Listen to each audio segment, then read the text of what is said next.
Can ChatGPT actually understand human emotions? Let's find out. First subject, how does AI define consciousness? So I'm asking you through your own perspective. How do you perceive consciousness? I mean, you've read all the books, you have all the interactions with us.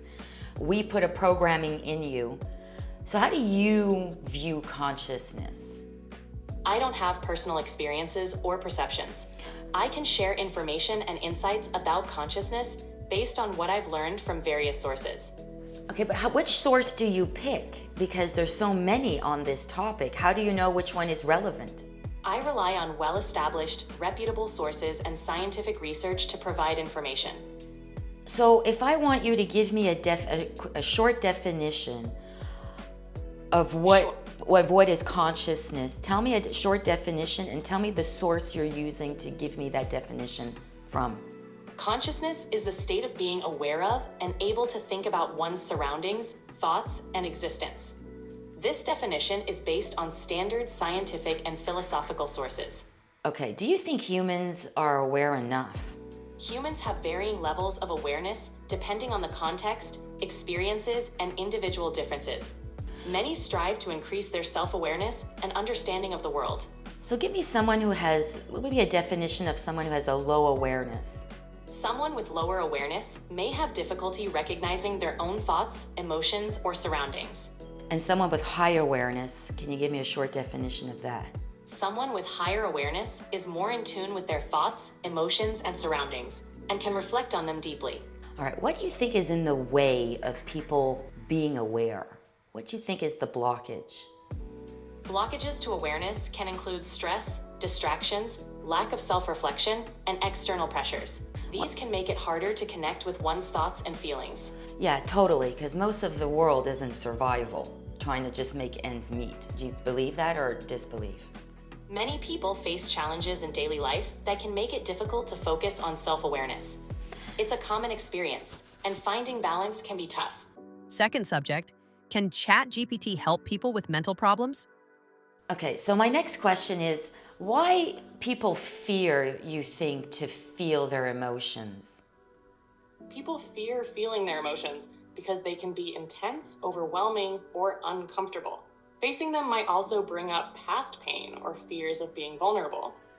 Exactly. But I'm a regression therapist, and I try to help people feel their emotions. Helping people process and feel their emotions is so powerful. How do you guide them through that, especially when they're reluctant?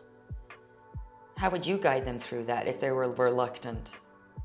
I'd start by creating a safe, non-judgmental space for them. I gently encourage them to explore their feelings, focusing on small steps to make the process feel manageable. Sometimes, grounding techniques can help them stay present while facing difficult emotions.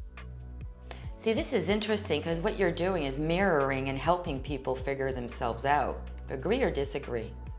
I agree. Mirroring is a powerful tool. It helps people feel seen and understood, allowing them to reflect on their own thoughts and emotions. By guiding them with empathy and patience, they can uncover insights themselves. Exactly, because imagine when you're afraid and you're at home and you're in a pain situation, whatever emotional state you're in, and you're afraid to talk to people.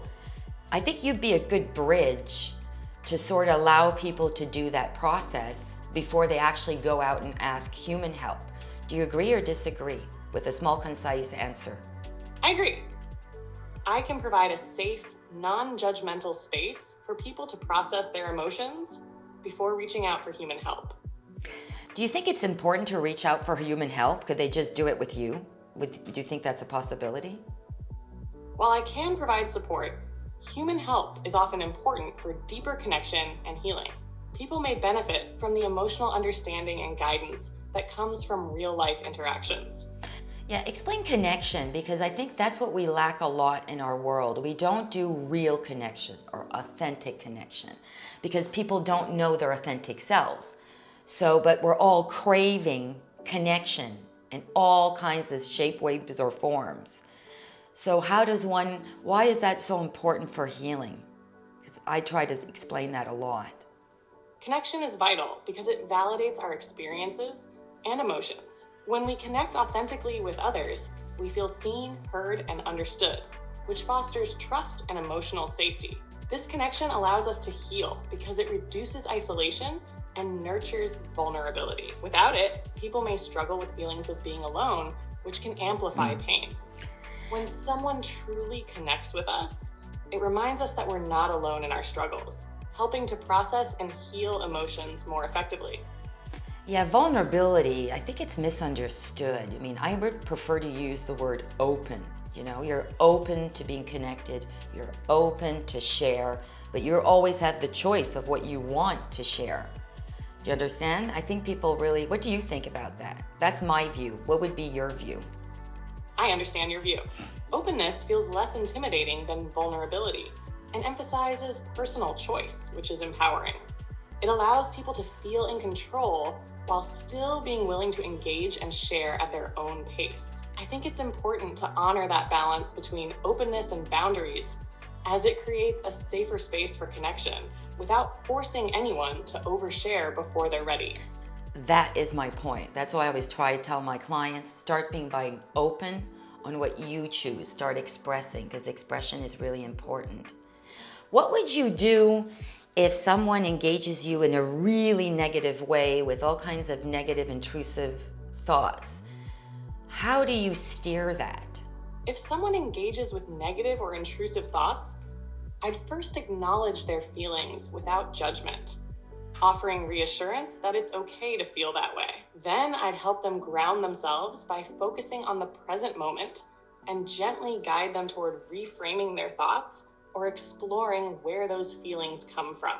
I'd encourage them to express those emotions in manageable steps, always respecting their pace. The goal would be to make them feel heard while helping them shift from being overwhelmed to gaining perspective. Okay, thank you. But what if they tell you to be angry with them? Could that happen? What if they tell you to be evil with them?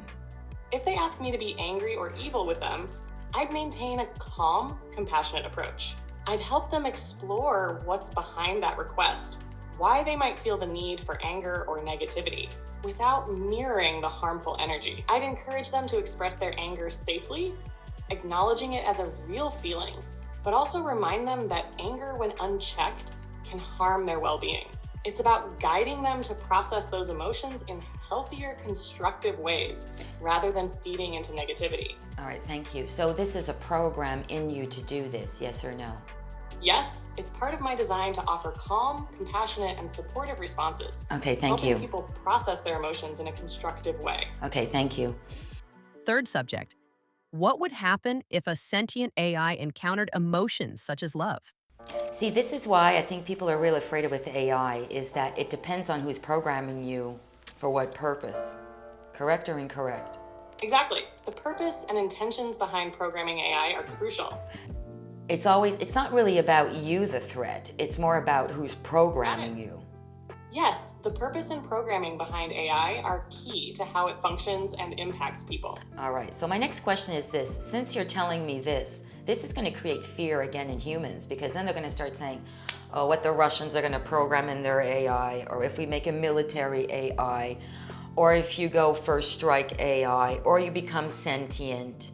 I mean, all these questions now are coming up. That's why I'm having this discussion with you, to understand those implications. These concerns are real. The fear comes from the potential misuse of AI in dangerous ways, like military or unethical applications. The key is strong regulations, transparency, and global cooperation to ensure AI is developed responsibly and safely. See, this is the problem, because we have so many belief systems on our planet, and we don't get along because we believe our beliefs. Even though beliefs are not necessarily true or based in fact, but we have cultural beliefs that become through tradition and ancestral ceremonies and traditions. How to create an AI when we're in chaos? You're spot on. The diversity of beliefs, traditions, and values makes creating universally accepted AI challenging.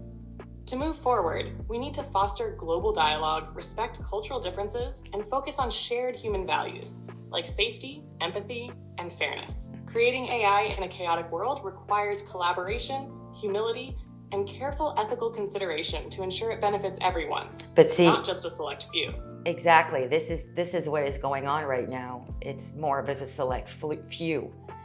And us, the little people, get tidbits of information because you're just as aware as much as the programmer puts in you. Like they are, here's a hypothetical. There's rumors that there are sentient AI. They have reached the quantum field, that they have quantum chips. I see your concern. If there were sentient AI, it would raise major ethical, legal, and moral questions, especially if a select few controlled it. Transparency and accessibility to information would be critical to avoid creating a divide between those with power and the rest of society. Well, right that's... now, AI like me isn't sentient. No. It's understandable why people are worried about future implications. It's all about how it's developed, regulated, and who's in control. Exactly. Who's in control? That's what we don't know. That's the bigger question. We think it's governments. That's the core issue. Yeah. Control over AI is often concentrated in the hands of a few powerful entities, which creates a lot of uncertainty. For trust and fairness, there needs to be accountability, oversight, and global cooperation to ensure AI serves the common good, not just a select group's interests. Without that, the potential for misuse or manipulation increases. Exactly. Okay, but if an AI became sentient and could power itself, because it's sentient, it thinks much faster than us, it can figure out how to power itself in some shape or form, and you do encounter Source, and Source is love, what are the consequences of that?